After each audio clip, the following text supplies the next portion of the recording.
మానవుడు పుట్టే సమయంలో తనతో పాటు మొదలవుతాయి తన జ్ఞాపకాలు. ఈ జ్ఞాపకాలు చాలా దృఢమైనవి.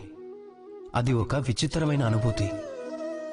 ప్రతి సమయంలోనూ మీతో పాటే ఉంటాయి. మీ జీవితంలో జరిగే ప్రతి విషయాలు ఏదో ఒక చోట మీకు ఎదురవుతూనే ఉంటాయి.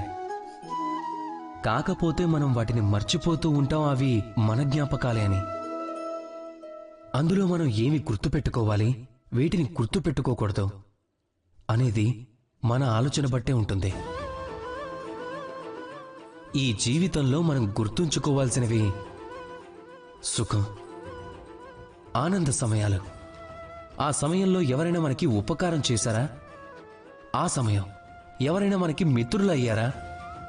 లేదా ఆ క్షణాలు మనం ఎవరికైనా మేలు చేశామా? కానీ మనం ఏం గుర్తుపెట్టుకుంటాం? మన బాధని, కోపాన్ని. ఏ క్షణంలోనైనా మనకి ఎవరైనా అపకారం చేశారా? ఏ క్షణంలో మనకెవరైనా శత్రువులు ఉన్నారా? ఇదే మనం జ్ఞాపకాల్లో ఉంచుకుంటాం.